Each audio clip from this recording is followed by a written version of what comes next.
अस्सलाम वालेकुम students, welcome to chemistry सीखो। इस वीडियो में हम लोग डिस्कशन करेंगे वर्क के बारे में। ये थर्मोडायनेमिक्स की 5वीं वीडियो है। ठीक है, हमने अभी पिछले 4 वीडियोस में अलग अलग टॉपिक्स, पहले हमने थर्मोडायनेमिक के टर्म्स को पढ़ा, फिर उसके प्रोसेसेस को पढ़ा, फिर इंटरनल एनर्जी के बारे में पढ़ा, फिर लास्ट वीडियो में हमने हीट के बारे में पढ़ा, जिसमें हमने डिस्कशन किया था molar heat capacity, specific heat capacity वगैरह। ठीक है, अब आती है वर्क की। तो वर्क को हम लोग कैसे डिफ़ाइन करते हैं? वर्क को डिफ़ाइन करते हैं कि जब कभी किसी बॉडी पर, जैसे सपोज़ कर लीजिए कि हमारे पास ये कोई बॉडी है m मास की, इसके ऊपर कोई फोर्स अप्लाई हो और ये बॉडी डिस्प्लेस करके मान लीजिए यहाँ चली जाए। ठीक है, यही सेम बॉडी यहाँ आ जाए। मान लेते हैं कि इसने जो डिस्प्लेसमेंट किया उसको s। So work is said to have done whenever the point of application of force is displaced in the direction of force। मतलब कि कोई भी फोर्स लगाने से कोई बॉडी मूव करके यहाँ से यहाँ चली आए, ऐसे सिनेरियो में जो प्रोसेस हो रही है उसी को हम लोग बोलते हैं वर्क। ठीक है, तो अगर हम वर्क को W से डिनोट कर रहे हैं तो इसको कैलकुलेट करें तो हमारे पास क्या आता है? Force into displacement. ठीक है, फोर्स इंटू डिस्प्लेसमेंट, या इसको हम लोग F इंटू S भी लिखते हैं।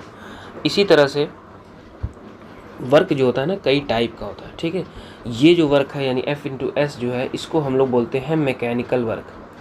ठीक है ना, यहाँ पर मैकेनिक्स इन्वॉल्व है, इसलिए this is called mechanical work. Similarly work जो होता है इलेक्ट्रिक, उसमें भी आता है, तो इसको हम लोग बोलते हैं Q इंटू वी। Q का मतलब चार्ज और V का माने पोटेंशियल। तो ये जो होता है ये हमारा होता है इलेक्ट्रिक वर्क, यानी इलेक्ट्रिसिटी जो वर्क करती है उसको हम लोग बोलते हैं। ठीक है, इसी तरह से सिमिलरली हम लोग बात करें W, एक और होता है mgh, इसको हम लोग बोलते हैं ग्रेविटेशनल वर्क। Gravitational work. तो अलग अलग सिनेरियो में ना अलग अलग हमको वर्क मिलता है। थर्मोडायनेमिक्स में हम इन जनरल जिस वर्क की बात करते हैं उस वर्क को हम लोग बोलते हैं क्या? Pressure volume work. ठीक है, इसको हम लोग क्या बोलेंगे? Pressure volume work.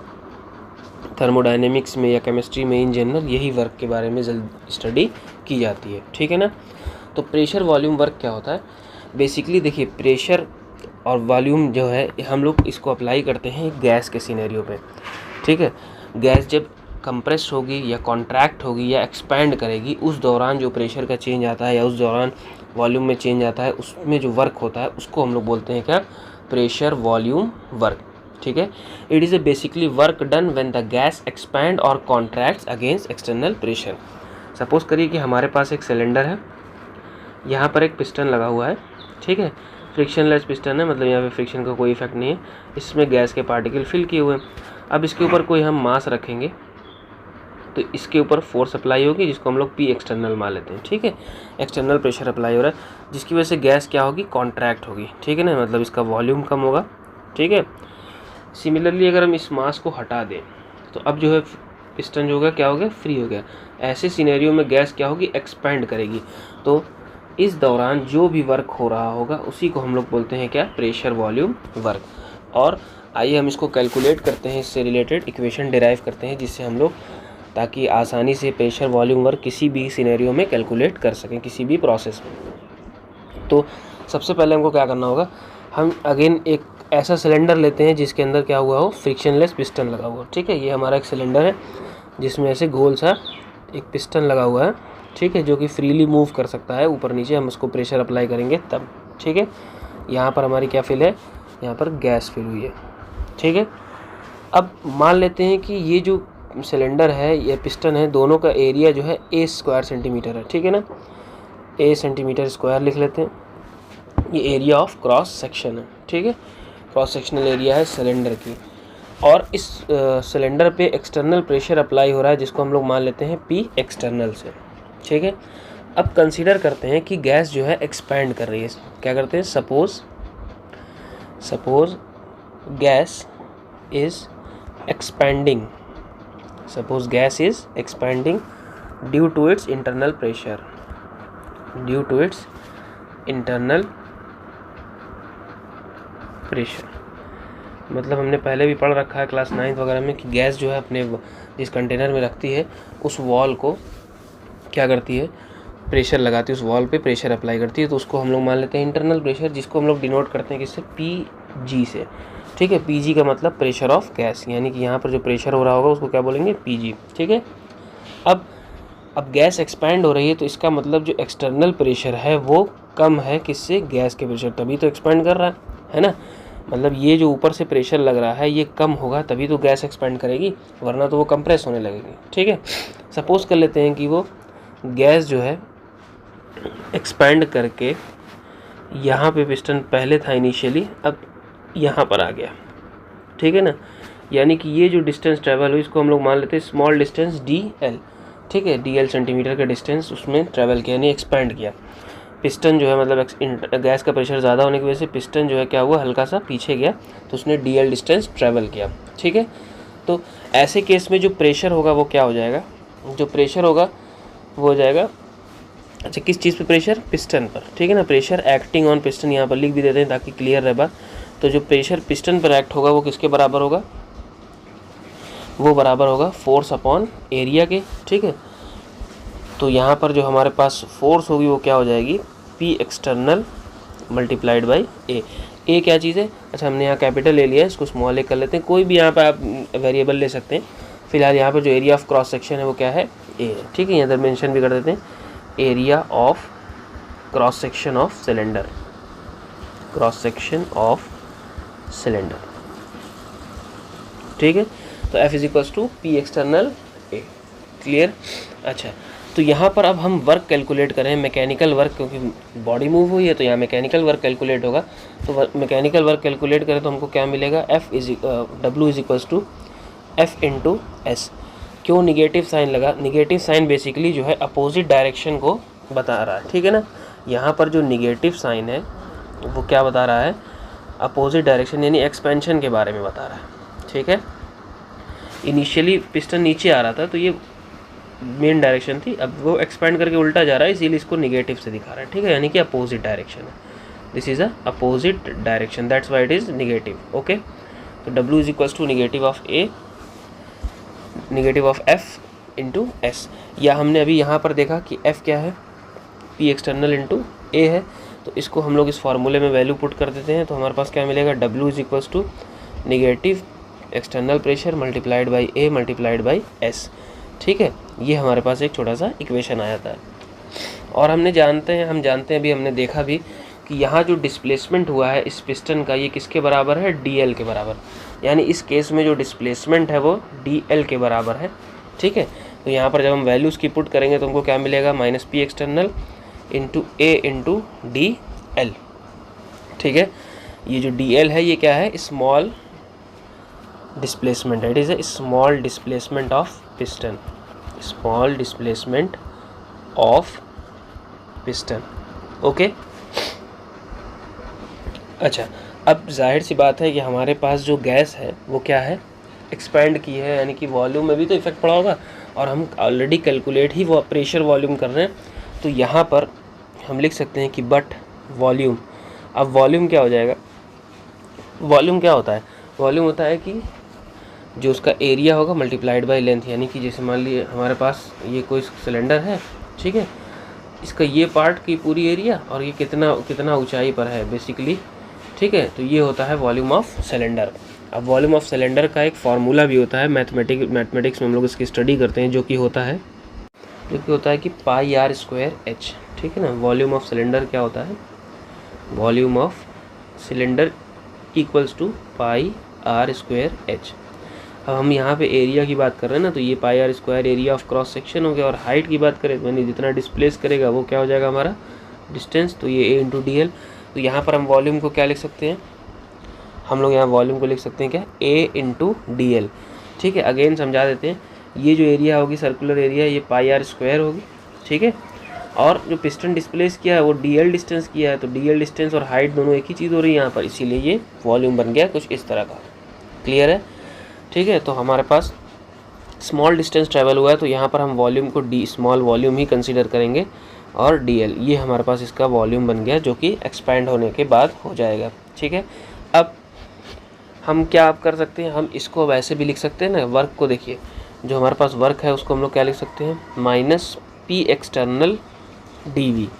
ठीक है, ये हमारा रिक्वायर्ड इक्वेशन बन गया कि स्मॉल वॉल्यूम को एक्सपैंड जो गैस करेगी उसमें जो प्रेशर से अगर एक्सटर्नल प्रेशर का हम अगर प्रोडक्ट करते हैं तो हमको क्या मिल जाता है, वर्क डन मिल जाता है बाई गैस। ठीक है, जो एक्सटर्नल प्रेशर अप्लाई हो रहा था वो मल्टीप्लाइड बाई जो वॉल्यूम चेंज हो रहा था वो, इसी को हम लोग बोलते हैं क्या, प्रेशर वॉल्यूम वर्क। अब क्योंकि ये स्मॉल है ना, मतलब small volume change small distance change, तो यहाँ पर हमको जो वर्क मिलेगा ये सिर्फ इतनी ही दूर के लिए मिलेगा। मतलब सपोज़ करिए कि जो हमने सिलेंडर पहले कंसीडर किया था, यहाँ पिस्टन है, इनिशियली यहाँ पर था, तो यहाँ पर जो है ये DL डिस्टेंस चला है, तो हमको इतनी ही दूर का वर्क मिलेगा। ठीक है, तो हमको इसको पूरे सिलेंडर के लिए अगर अप्लाई करना होगा तो हम इसको क्या करते हैं, इंटीग्रेशन करते हैं। ठीक, तो सपोज़ करते हैं कि if gas expands from V1 volume to V2 volume. ठीक है, देन क्या होगा, V1 से जब V2 जाएंगे तो हमको एक्सपेंशन मिलेगा dW इक्वल्स टू, ठीक है, negative of P external dV। हमने इंटीग्रेट किया, कहाँ लिमिट है, V1 से V2 तक। ठीक है, तो जब हम इसको सॉल्व करेंगे दैट इज़, तो आ जाएगा क्या हमारे पास, W is equals to minus P external V2 minus V1। ठीक है, या इसी को हम लोग लिख सकते हैं क्या, W is equals to minus P external delta V। ठीक है, ये हो गया हमारा प्रेशर वॉल्यूम का work. This is pressure volume work done by gas कब, ड्यूरिंग एक्सपेंशन, जब गैस क्या हो रही होगी, एक्सपैंड हो रही होगी। ठीक है, ड्यूरिंग एक्सपेंशन। अच्छा, अगर मान लीजिए कि ये कंप्रेशन होता तब क्या होता है, यानी कि सपोज़ करते हैं कि इस बार जो पिस्टन वापस ऊपर की तरफ गया वो नीचे ही रह जाता, मतलब और प्रेशर, यानी कि एक ऐसा सिनेरियो जिसमें P एक्सटर्नल जो हो वो ज़्यादा हो P गैस से, तो इस दौरान क्या होगा, इस दौरान होगा हमारे पास कंप्रेशन। ठीक है, यानी कि कंप्रेस होगी गैस। तो इस केस में हमारा जो वर्क हो जाएगा वो simple P external delta V हो जाएगा, क्योंकि अब डायरेक्शन ऑफ फोर्स जो होगी वो अपोजिट नहीं होगी बल्कि टूवर्ड्स होगी। ठीक है, उसी सेम डायरेक्शन में होगी, तो इस केस में हमारे पास क्या हो जाएगा, पॉजिटिव। ठीक है, तो अगर हम इस पर SI कन्वेंशन इस्तेमाल करें तो हम इसमें लिख सकते हैं कि अकॉर्डिंग टू SI कन्वेंशन, जब हम इस पर SI कन्वेंशन इस्तेमाल करेंगे तो हमको क्या मिलेगा कि एक्सपेंशन के केस में, ठीक है, एक्सपेंशन के केस में हमको वर्क जो मिल रहा है वो कैसा होगा, निगेटिव होगा।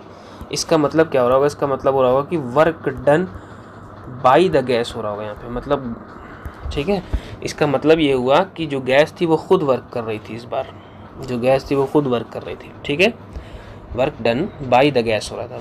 और अगर कंप्रेशन होगा, कंप्रेशन के सिनेरियो में हमको वर्क क्या मिल रहा था, पॉजिटिव मिल रहा था। इस केस में work done on the gas हो रहा था, यानी गैस के ऊपर वर्क हो रहा था। ठीक है, तभी तो वो कंप्रेस हो रही थी। तो बाय द गैस और ऑन द गैस, यानी बाय द गैस अगर होगा तो एक्सपेंशन का सिनेरियो होगा, और अगर हमारे पास ऑन द गैस होगा यानी वर्क डन ऑन गैस करेंगे तो हमको क्या मिलेगा, कंप्रेशन मिलेगा। और इस दौरान दोनों के फार्मूलेज हम यहाँ बगल में लिख देते हैं कि इसके केस में W जो होगा वो क्या होगा, P एक्सटर्नल डेल्टा V होगा, और इस केस में W is equals to positive P external delta V होता है। तो यहाँ से हम लोग एक्सपेंशन और कंप्रेशन के ड्यूरिंग कैलकुलेट कर सकते हैं वर्क डन। ठीक है, या फिर हम इससे अंदाज़ा भी लगा सकते हैं ना बेसिकली कि अगर हमको वर्क पॉजिटिव मिल रहा है तो इसका मतलब क्या हुआ, इसका मतलब ये हुआ कि इस केस में कंप्रेशन हो रहा होगा, और अगर हमको वर्क निगेटिव मिल रहा है तो इसका मतलब इस केस में क्या हो रहा होगा, एक्सपेंशन हो रहा होगा। ठीक है, तो ये था हमारा सिंपल इसका डेरिवेशन। अब बात की जाए जो मोस्ट इम्पॉर्टेंट होता है इसका एक पार्ट, इम्पॉर्टेंट पार्ट यूनिट की, यूनिट ऑफ वर्क। तो वर्क की यूनिट बहुत सारी होती है, लेकिन जनरली जो है जूल का इस्तेमाल किया जाता है। ठीक है ना, किसका इस्तेमाल किया जाता है, जूल का। वैसे हमने पढ़ा क्या है, हमने पढ़ा है प्रेशर वॉल्यूम वर्क। तो प्रेशर वॉल्यूम वर्क में जो यूनिट इस्तेमाल होती है वो होती है ATM लीटर। ठीक है ना, ये यूनिट इस्तेमाल होती है ATM लीटर, लेकिन इन जनरल जो है हम लोग जूल का ही इस्तेमाल करते हैं। तो हम इसको कन्वर्ट करके भी देख लेते हैं। 1 ATM लीटर मतलब ये प्रेशर की यूनिट हो गई, ये वॉल्यूम हो गया। ठीक है, ये बराबर होता है किसके, 101.3 जूल के। तो ये कन्वर्जन करने में काम आएगा। ठीक है, यानी कि 1 ATM लीटर अगर आ रहा है फिर वर्क, तो इस कितना वर्क बराबर होगा, 101.3 जूल के बराबर होगा। ठीक है, अब आती है इससे रिलेटेड कुछ इंपॉर्टेंट नोट्स। ठीक है, ये बहुत इंपॉर्टेंट बात है, इसको हम हाईलाइट रखते हैं। ठीक है, नोट, इसमें सबसे इम्पॉर्टेंट चीज़ ये समझना है कि ये जो W is equals to negative of P external delta V है, ये सिर्फ वैलिड है कांस्टेंट प्रेशर पे, वैलिड फॉर कांस्टेंट प्रेशर, यानी प्रेशर चेंज ना हो रहा हो, मतलब लगातार सेम प्रेशर हो तब। ठीक है, ठीक है ना। और अगर मान लीजिए हमारे पास प्रेशर चेंज आता है तो हमको उस केस में कुछ इस तरह का हमको इंटीग्रेटेड फार्मूला इस्तेमाल करना पड़ेगा, पी एक्सटर्नल डी वी करके। ठीक है, ये कब वैलिड होगा, ये वैलिड होगा वैलिड फॉर वेरिएबल प्रेशर, यानी जब प्रेशर क्या हो रहा होगा, चेंज हो रहा होगा। क्लियर है। तो ये ध्यान रखना होगा कि ये फार्मूला अप्लाई होता है किसके ऊपर, कांस्टेंट प्रेशर के ऊपर, और नीचे वाला जो होता है किसके ऊपर अप्लाई होता है, ये वेरिएबल प्रेशर के ऊपर। तो ये बातें समझ में आई। अब इसके साथ एक तीसरी चीज़ और है, वो ये है कि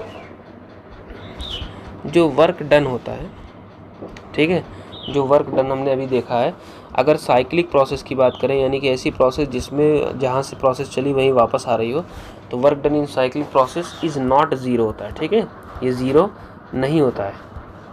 ठीक है, बल्कि क्या होता है, क्योंकि ये कैसा फंक्शन है, स्टेट फंक्शन है, इसलिए ये ज़ीरो नहीं होगा।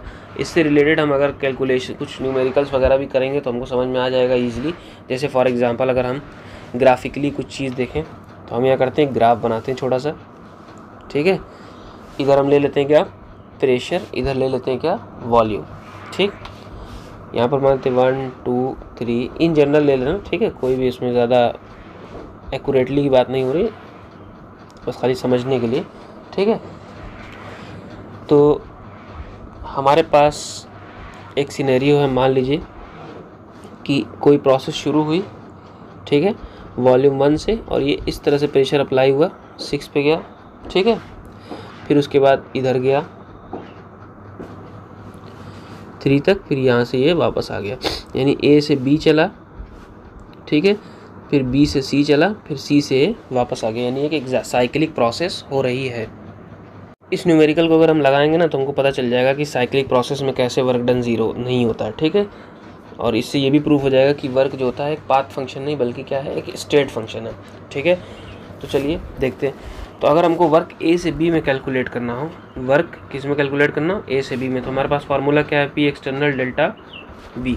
ठीक है, इस केस में प्रेशर चेंज हो रहा है लेकिन वॉल्यूम जो है चेंज नहीं हो रहा है। इसका मतलब यहाँ पर डेल्टा वी क्या है, ज़ीरो है, तो माइनस पी एक्सटर्नल और यहाँ ज़ीरो से मल्टीप्लाई कीजिए तो सारी ज़ीरो, यानी कि ए से बी, यानी यहाँ से यहाँ जो जा रहा है ए से बी, इस केस में कोई भी वर्क नहीं हो रहा होगा।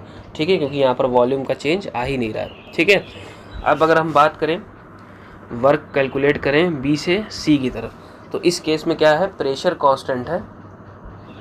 ठीक है, प्रेशर कांस्टेंट है मगर वॉल्यूम में चेंज आ रहा है। तो वॉल्यूम में चेंज क्या आ रहा है, 3 1, मतलब 2 का चेंज आ रहा है, और प्रेशर कहाँ से, 2 से 6 पे कांस्टेंट है। तो इसको हम सेम फार्मूला लगाएं, पी एक्सटर्नल डेल्टा वी, तो हमारे पास क्या आंसर मिलेगा, निगेटिव ऑफ पी जो है हमारा 6 पर बना हुआ है और डेल्टा वी में चेंज आ रहा है बी से सी, तो बी जो है B1 मान लेते हैं और सी को B2 मान लेते हैं, तो 3 - 1 यानी कि 2। तो हमारे पास क्या आएगा आंसर, -12। अब प्रेशर वॉल्यूम वर्क है इसलिए यूनिट होगी ATM लीटर। ठीक है, तो -12 ATM लीटर आएगा। अगेन जब हम बात करें वर्क सी से ए की तरफ, ठीक है, यहाँ पर प्रेशर और वॉल्यूम दोनों चेंज हो रहा होगा, तो ऐसे केस में हम लोगों को क्या करना पड़ता है, ऐसे केस में हम ना इस जो कर्व बन रहा है इसका एरिया निकाल लेते हैं। ठीक है, इसका एरिया अगर हम निकालेंगे तो हमको क्या मिल जाएगा, बेसिकली इस पूरा वर्क मिल जाता है एरिया, इस एरिया से, लेकिन हमको यहाँ पे हम क्या करते हैं, इसको एक्सपैंड करते हैं थोड़ा सा, यहाँ पे ये जो ट्रेपजियम जैसा कुछ बन रहा है इसको हम नाम देते हैं, मान लेते हैं इसको नाम दे दीजिए y, इसको नाम दे दीजिए x।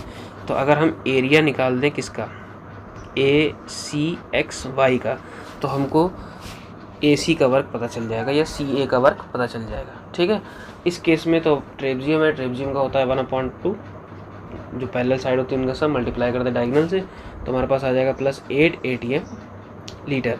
ठीक है, ये पहले से सॉल्व किया हुआ न्यूमेरिकल इसलिए हमने डायरेक्ट वैल्यू रख दी। ठीक है, तो इस केस में अगर हम टोटल वर्क डन अब कैलकुलेट करें तो टोटल वर्क डन हमको क्या मिलेगा, टोटल वर्क डन मिलेगा WAB + WBC + WCA।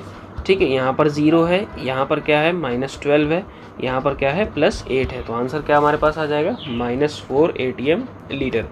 तो यहाँ पर टोटल वर्क डन क्या आ रहा है -4, जैसा कि हमने बताया था 0 नहीं आएगा क्योंकि ये पाथ फंक्शन नहीं होता है बल्कि स्टेट फंक्शन होता है, ठीक है। अच्छा, ये वैल्यू जो है वर्क की जो वैल्यू आ रही है निगेटिव आ रही है, यानी ओवरऑल अगर हम बात करें तो यहाँ पर क्या हो रहा होगा, एक्सपेंशन हो रहा होगा गैस का, तभी तो माइनस वैल्यू आ रही है, ठीक है। अगर हम CA वर्क की बात करें तो इस जगह पर हमारे पास कंप्रेशन हो रहा है क्योंकि वैल्यू क्या आ रही है, पॉजिटिव आ रही है। और अगर हम WBC की बात करें तो यहाँ पर वैल्यू निगेटिव आ रही है, इसका मतलब यहाँ पर क्या हो रहा होगा, यहाँ पर भी एक्सपेंशन हो रहा होगा और WAB में कोई वर्क नहीं हो रहा है। तो यहाँ से यहाँ जाने पर, ठीक है, यहाँ से यहाँ जाने पर कुछ नहीं हो रहा, नो वर्क। यहाँ से यहाँ जाने पर क्या हो रहा है, हमको एक्सपेंशन दिख रहा है, ठीक है। और यहाँ से यहाँ आने पर हमको क्या दिख रहा है, कंप्रेशन दिख रहा है। तो इस तरह से हम लोग ग्राफिकली भी वर्क को कैलकुलेट कर सकते हैं, ठीक है। तो इसमें जो है बातें क्लियर हुई कि साइक्लिक प्रोसेस अगर है तो 0 नहीं होगा। आम तौर से ना इसका एक एग्जांपल भी दिया जाता है कि जैसे मान लीजिए कि कोई आदमी है, एक ट्रेन है सपोज़ कर लीजिए, ठीक है। यहाँ से कुली ने सामान लिया, जो कुली सामान उठाते हैं ट्रेन वाले में, मान लीजिए इसका स्टेशन का गेट है, यहाँ तक सर गए, सामान रखा, फिर वापस यहाँ आ गए, ठीक है। तो अब अगर इस केस में अगर हम डिस्प्लेसमेंट देखेंगे बेटा, तो डिस्प्लेसमेंट जो होगी क्या होगी, 0 आएगी। फोर्स वगैरह तो अप्लाई हुआ लेकिन डिस्प्लेसमेंट क्या होगी, 0 आएगी। तो 0 के केस में अगर हम इसको अप्लाई करें तो F इंटू S, तो F इंटू 0 यानी कि यहाँ वर्क डन 0 हो जाएगा। तो ये कहना सही नहीं है, क्यों, क्योंकि ये पाथ फंक्शन नहीं है बल्कि क्या है, स्टेट फंक्शन होता है, ठीक है ना। यानी कि उसके इनिशियल और फाइनल स्टेट पर डिपेंड करता है, ठीक है। यानी यहाँ पर कितना एनर्जेटिक था पर्सन और यहाँ पर कितना एनर्जेटिक था, उसको कंपेयर करके तभी निकाला जा सकता है, ठीक है। तो इस तरह से हमको पता चल जाता है कि work is also a state function. अब अगर हम बात करें वर्क डन इन अलग अलग process, work done in thermodynamic process, ठीक है। Work done in different thermodynamic process, ठीक है। तो सबसे पहले हम मान लेते हैं एक पहली प्रोसेस आइसोकोरिक प्रोसेस। कई सारी प्रोसेस, 4-5 प्रोसेस पढ़ी थी हमने, अगर नहीं पढ़ी हो किसी ने तो प्रीवियस वीडियोस में देख सकता है जाके। तो आइसोकोरिक प्रोसेस ऐसी प्रोसेस जो कहाँ पर हो, जो कांस्टेंट वॉल्यूम पर होती है, यानी यहाँ पर डेल्टा V 0 होगा, यहाँ वॉल्यूम क्या होगा, चेंज नहीं होगा। तो ऐसे केस में हमको वर्क क्या मिलेगा, 0 मिलेगा, ठीक है। ये ऐसी प्रोसेस है जो कहाँ होती है, कांस्टेंट वॉल्यूम पर होती है, क्लियर है। सेकेंड अगर हम बात करें तो हमारे पास एक प्रोसेस थी जिसको हम लोग बोलते हैं क्या, आइसोबारिक प्रोसेस, यानी ऐसी प्रोसेस जो कैसे हो रही है, कांस्टेंट प्रेशर पे हो रही है, यानी कि यहाँ चेंज इन प्रेशर 0 होगा। तो ये कांस्टेंट प्रेशर की प्रोसेस है। तो कांस्टेंट प्रेशर की प्रोसेस पे हमारा जो वर्क होगा वो क्या होगा, P एक्सटर्नल डेल्टा V यही रहेगा, ठीक है।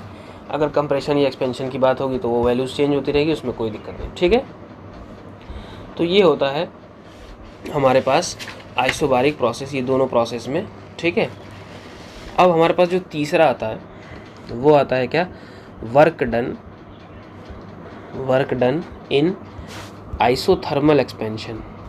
अब आइसोथर्मल एक्सपेंशन का मतलब ऐसा एक्सपेंशन जिसमें टेम्परेचर का चेंज नहीं आया। तो ये जो टॉपिक है ये थोड़ी सी लंबी है, तो इसको हम लोग नेक्स्ट वीडियो में कवर करेंगे, ठीक है। तो इस वीडियो में बस इतना ही। कोई डाउट हो, कोई क्वेश्चन हो तो कमेंट सेक्शन का ज़रूर यूज़ कीजिएगा। और अगर वीडियो सही लगे, पसंद आए और अगर पढ़ाने का तरीका सही लगे तो प्लीज़ और लोगों से शेयर कीजिए। Thank you.